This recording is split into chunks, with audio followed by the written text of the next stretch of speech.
Good evening, everybody, and welcome to our session tonight. We are on session 3 this evening. Um, and at this point in the semester, we should have had a look at your ICE task and have completed at least 3 out of the 4 that needs to be completed.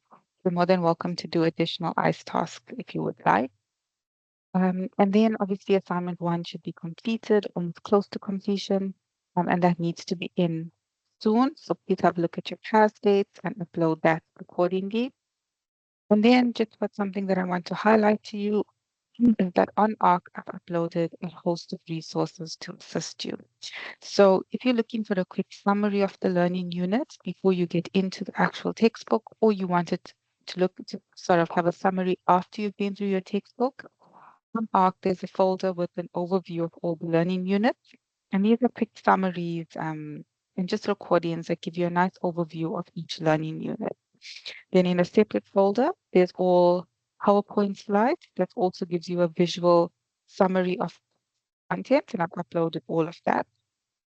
I've uploaded a folder with past papers to assist you. So at this point, you won't be able to complete the entire past paper, but you can start looking at questions. All right. In preparation for the assignments, you will see that I will upload a video just helping you and guiding you through your assessment. So please, I urge you to go through your ARC content, go through the different folders, and remember this is an open book test, so you are an exam, sorry, so you are allowed to take in content with you, as long as it's not digital at this point. So please, if you come across something that you think is useful, print it out and take back with you. Okay, so this evening we're going to cover Learning Unit 4 and Learning Unit 5, and obviously in this session we touch on the difficult concept. The slides that I've uploaded and the voiceover covers the chapter in detail, and then there's the lesson overview. So here we just go through the difficult aspects. So Learning Unit 4 deals with management, the different types of management roles that a manager has, what management entails, the different levels of management, as well as the activities that they perform in the business. So right back up front, we see that management or managers are people that have been appointed by an institution. They've been given a designation by the institution, which gives them authority over others. And using this authority over others, they guide and motivate people to perform certain tasks, in turn to achieve the goal and mission of the organization. Now, management is a very structured approach. Unlike leadership, it doesn't require followers. Management directs people to complete tasks. Okay, so management follows 4 functions, we say: the planning, organizing, leading, and controlling. And through these 4 functions of management, they start to achieve the aspects that need to be completed in order to reach the vision and mission statement of an organization. Now, management in itself is a complex sort of task, and there are different roles or hats that one individual manager can wear. And this can happen simultaneously. It can happen a switch over. Some roles can be incorporated for a long period of time. However, we have managed to put these roles, Meisenberg has managed to put these roles into 3 main categories, but the message that we want to bring across to you is that for the different roles that you see on your screen, there doesn't have to be an individual manager for each of those roles. So in essence, a manager must be able to perform all those different roles just at different times, simultaneously, quick switches between the 2 or between 3 or 4 roles, but it's one person that needs all the capabilities and skills to cover these roles. Okay. So we have an informational role, an interpersonal role, and a decisional role. Now, under the informational role, a manager is responsible for monitoring environments, monitoring changes, market changes, new trends that come in, staff morale, products that come in, innovation. All of this is a process of monitoring information, gaining this information, disseminating that information to the relevant people, That means taking whatever information they have, sharing it with different levels of management, as well as sharing information with employees. In addition, in the informational role, they serve spokesperson duties. So with the spokesperson duties, they are responsible for speaking out on behalf of their staff. Okay. Then you have the interpersonal role. Interpersonal means a liaison between two people. So in this role, a manager acts as a figurehead, a leader, a liaison between staff and upper levels of management, and they perform a host of leadership functions. Okay. In the decisional role, a manager takes entrepreneurial decisions. They become a negotiator between their staff and senior management or their staff and unions, and they are responsible for resource allocation. So, decisional roles means using information that you have in your informational role and now basing and making decisions for that.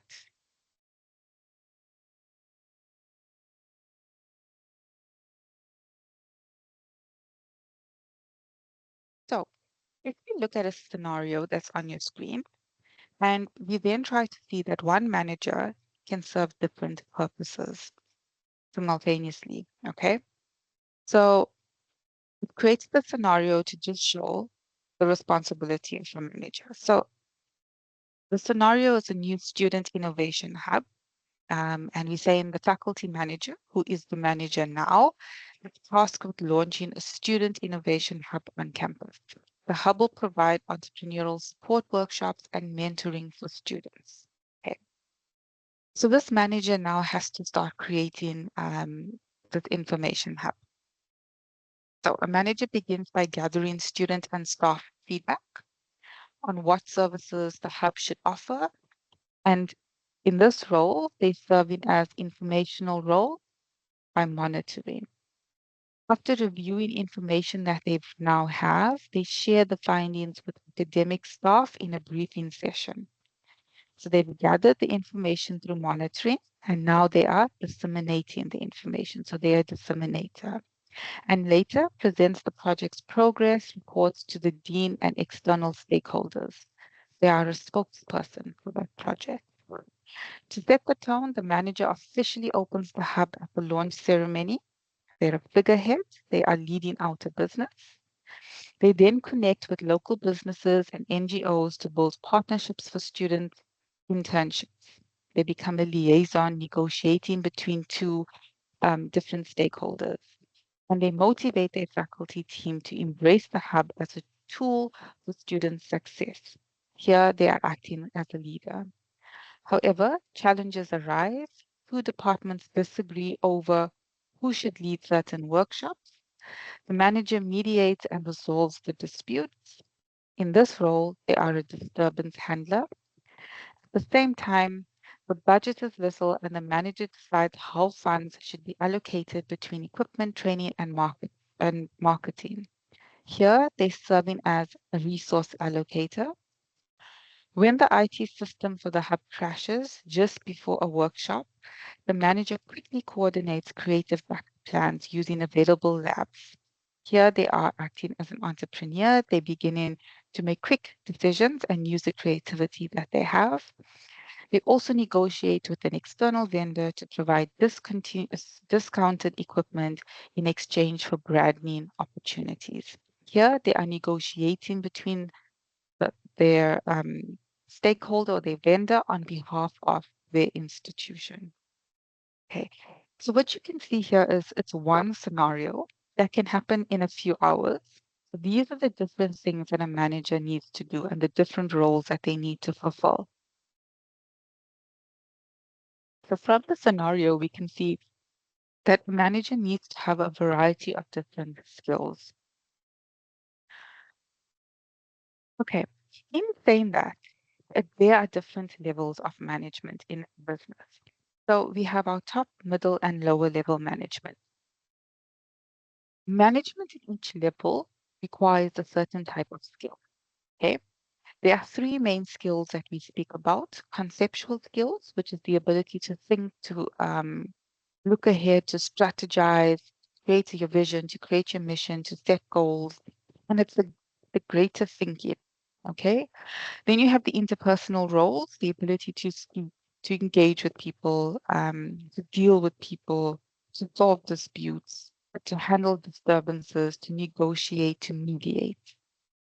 And then you have technical skills, which is the ability to actually do the job that is being done. Okay, so it's the skill of the job. Now, these are three skills that managers need. Important to note that all managers need all the skills. All right. So it doesn't mean because you are a top manager and you set the vision and mission that you don't need technical skills because you would have developed that through the organization. So every manager needs these three skills. However, the amount that you use or your main dominant skill varies according to the level that you are sitting at. So for instance, if you are a top manager, you spend most of your time focusing on setting the vision and mission statement, strategizing, goal setting for your organization. So you use your dominant skill is your conceptual skills. Then you have some interpersonal skills and very little technical skills in usage as a top manager. However, your middle management does need to set goals for their department, so they do use conceptual skills, but the middle management is that liaison between lower level managers and senior management or top management. So they use a lot of interpersonal skills, negotiating, spokesperson, speaking on behalf of each party. And so their dominant skill is interpersonal skills. And yes, they do use technical skills, but not as a little bit more than top management, but not as much as lower level management. Now you look at lower level management who do use conceptual skills because every manager has to plan for their staff, for their responsibilities that they are given. They do need interpersonal skills because they do need to motivate their staff. They do need to direct their staff to complete a task. Your lower level managers are usually your supervisors. And so their ability to do the task is the most important. So you will see that they have significant technical skills in usage. Okay, so that is essentially management. It's also important to remember that regardless of what level of management you are sitting at, you should be able to understand people, to understand what needs to be done, and no matter what level you sit at, to appreciate employees as they are the most important resource in your business. Okay, this evening we're also going to touch on Learning Unit 5. And then at this point, I also just want to remind you that if you have any questions that you would like me to go over during these sessions, please just let me know. Okay. So Learning Unit 5 deals with planning. Okay. So when we spoke about management just now, about the four functional areas, and they were planning, organizing, leading, and controlling. So in the next learning units, we're going to start speaking about the different functional levels. Okay. So for learning unit 5, we looked at planning. Now, planning is the most important function of management because if we don't plan, you'll often hear people say we plan to fail. But if we don't plan, organizing, leading, and controlling cannot happen because they follow in a series of steps. Okay. If you don't plan, you don't know where you are going. If you don't plan, you don't know what you want to achieve. If you don't know what you want to achieve, you cannot determine whether you are successful or not. You cannot determine whether you are making the correct decisions. So planning is the foundation of your entire organization. It gives people direction, it gives something to work towards, and it sets the tone for your business. Okay. So in saying this, planning has process that we go through. Something to remember, the planning process is continuous. So there is no start and end. We, we do the first step is to establish a goal. But once we get to the last step that I'm showing you, which is evaluate, we then look and we restart the process. Okay. The planning process doesn't have to take a long period of time. Depends on the goals or the tasks that you are hoping to achieve. You go through the planning process every single day, multiple times a day. It just depends on the decisions that you are taking, how long this process takes. All right, so let me take you through the processes, or the steps rather. You decide that you need to achieve a goal. Okay, that's the first step of planning. There's something that needs to be done. Then you decide how you're going to achieve it. All right. So you start to create various different plans to achieve this goal. Once you have this set out, you then start to evaluate each plan and you select the best plan. All right. The most efficient, the most feasible plan. You then use that plan and implement that plan. And once it's running, you evaluate and see whether it's working. If it's not, we restart and we go back to establishing a goal. If it's working, we continue, but we go back and see how we can improve it. Okay, so if are you are hungry. Okay, so your brain triggers, you need something to eat. You've already started to establish a goal. You need something to eat. You need to get something to eat. That is a goal. You then decide that you can either walk to the refrigerator and take something out. You can take out your phone and order something. You can go to the cupboard, take something and prepare it. You can have a glass of water. You can decide that you don't want to fulfill that goal at all. These are the different options available to you. You will then evaluate each one, look at the risks, look at the opportunities, and you're like, okay, so I cannot starve, so water's out of question. I only have 15 minutes or 20 minutes. I don't want to cook something. Can maybe order something, but I really don't want to spend too much of money and I have limited time. Okay. Best option for me is to go and look in the fridge and see what is there. Okay. So we've developed alternate plans. We evaluated the alternate plans and we selected the best one. So go ahead and we implement it. We walk to the refrigerator, we take something out, we eat it. Once we've done that, we then decide now, am I satisfied? Yes, no. If I'm not satisfied, back to establishing a goal. What next can I go and find to eat? Yes, I'm satisfied. However, now I am feeling a bit thirsty. So I need to fulfill that need. So back to establishing a goal. All right. So this can happen in a matter of minutes, seconds. We can go through the whole process as compared to if you wanted to purchase a house. All right. This now, you're going to go through the same process where you're going to have your goal. You're going to look at different houses. You're going to look at the different types. You're going to evaluate them. You're going to select the best one. You're going to purchase it. And you're going to see if there's anything else that needs to be done. But that process is going to take much longer than the one where you will fulfill in hunger. So the duration and the intention and the effort that is put into it really depends on the weight of that goal and the importance of it, right? So who sets what goals in a business? Now remember we spoke about the different skills that management needs at the different level. So with the skills, the dominant skills that management uses, they have different types of goals that they set. Okay, so let's look at your top management. They are responsible for the entire institution. They take those difficult decisions, those important decisions. They strategize. They set ultimate vision and mission for the company. And the goals that they set are long-term goals. Usually, I would say between over 10 years. Okay, I would say about 5 to 10 years.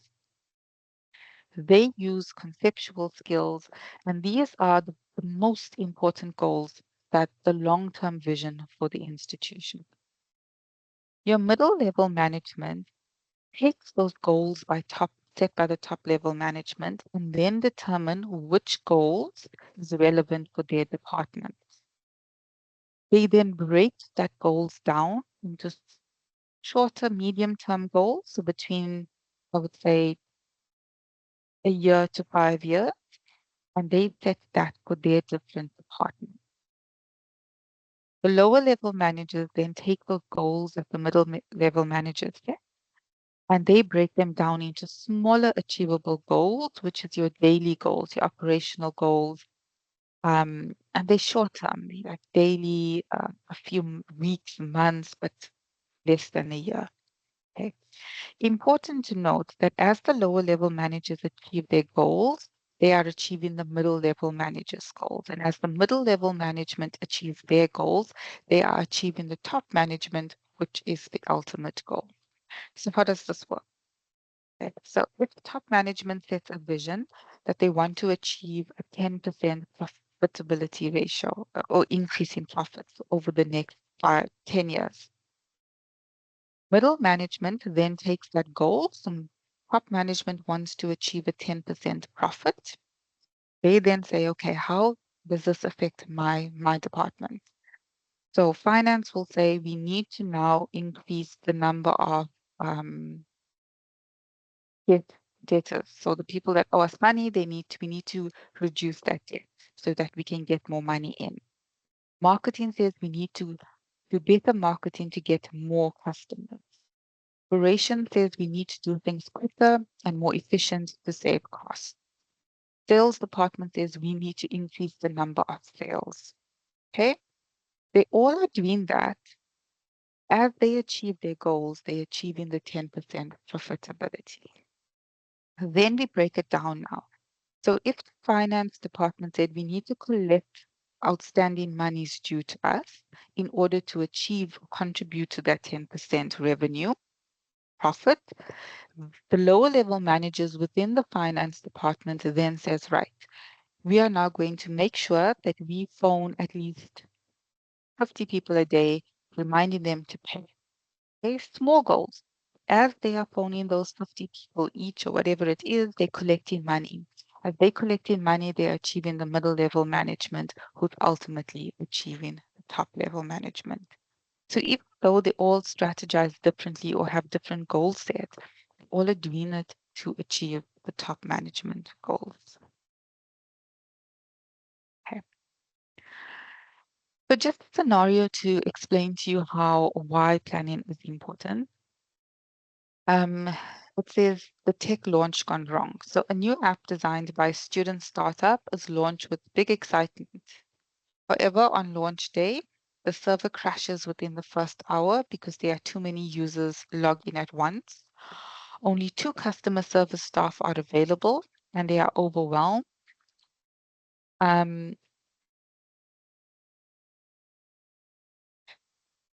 with complaints. The backup plan exists, so the app stays down for the whole weekend. Marketing had promised discounts and giveaways, but stock isn't ready. And by Monday, social media is fully frustrated with students, and many now are threatening to delete the app. Okay. Where do you see lack of planning here? Okay, and what would you have done differently to prevent this? So, what we see here is a scenario, something exciting that was going to be launched, something that should have worked. Okay, where was there lack of planning? There was a lack of testing servers. All right. There was a lack of getting information as to how many people they were expecting to attend this launch and to use the app. There was a lack of planning because they didn't know how many people they were expecting. They didn't have the relevant staff on hand. Because they didn't plan, they didn't prepare for the unfortunate case that if something happens and the app crashes, there was no IT staff to help them. They didn't plan to have their products done by a certain time, so now they don't have products to give away to to the customers that are ready to buy. They didn't plan to have staff available to deal with complaints or to apologize to people. So now they've lost all of that customers. So what would you have done better here is to prepare a plan ahead, to know your goals up front and how we're going to achieve them. Okay. And this is just a very small example of how a lack of planning really affects your whole institution. Okay, so that is um, in the fast station. As usual, please, if you need anything, contact me. Let me know how I can assist you. And I wish you all the best for your assignment season. Take care. Good night.